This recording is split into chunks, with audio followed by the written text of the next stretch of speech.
Welcome to my channel Bharati's kitchen. আমি আজকে পটলের একটা রেসিপি বানাবো। দেখো আমি কি নিচ্ছি এই রেসিপিটা বানানোর জন্য। এখানে আমি 6-7টা মতো পটল নিয়েছি, চিংড়ি মাছ নিয়েছি অল্প কটা, এটা আমি ওয়াশ করে নিয়েছি। এটা দেখো, এটা কিন্তু আমি খোলা সমেত রেখে দিয়েছি। এখানে আমি 3টে পেঁয়াজ এরকম কুচিয়ে নিয়েছি, শুকনো লঙ্কা নিয়েছি 6টা, আদা নিয়েছি 1 টুকরো, 4-5টা কাঁচা লঙ্কা আর রসুন নিয়েছি 1টা, 1/2 চামচ মতো জিরে নিয়েছি। মিক্সিতে আমি এই পটলগুলো সব দিয়ে দিলাম। পটলের এইগুলো কিন্তু আমি ফেলিনি, ছালটা ফেলিনি।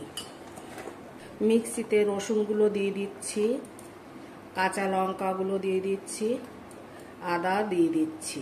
চিংড়ি মাছে আমি লবণ দিয়ে দিচ্ছি, হলুদ দিয়ে দিচ্ছি। এবার এটাকে আমি ভালো করে মেখে নিচ্ছি। রান্নাটা আমি শুরু করে দিলাম। প্যান বসিয়ে দিয়েছি, গরম হয়ে গেছে, তেলটা দিয়ে দিচ্ছি। শুকনো লঙ্কাগুলো দিয়ে দিলাম। লঙ্কাগুলো আমি একটু লাল লাল করে ভাজবো, কড়া করে। চিংড়ি মাছটা দিয়ে দিলাম। চিংড়ি মাছটা ভাজা হয়ে গেলে আমি এটা মিক্সিতে বেটে নেব। মাছটা আমার ভাজা হয়ে গেছে, আমি তুলিয়ে নিচ্ছি। এটাকে একটু ঠান্ডা করে তারপরে মিক্সিতে দেব, গরম অবস্থায় দেওয়া যাবে না। রান্নাটা আমি সর্ষের তেলেই করব। আর একটু তেল দিয়ে দিলাম, জিরেটা দিয়ে দিচ্ছি। জিরেটা একটু লাল করে ভেজে নেব, গন্ধ বেরোলে পেঁয়াজ দেব। জিরেটা আমার ভাজা হয়ে গেছে, এবার আমি পেঁয়াজ দিয়ে দিচ্ছি। মিক্সিতে আমি ভাজা চিংড়ি মাছ আর লঙ্কাটা দিয়ে দিলাম।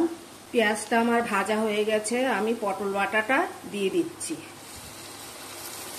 আমি এবারে চিংড়ি মাছ বাটাটা দিয়ে দেবো। চিংড়ি মাছ বাটাটা দিয়ে দিলাম।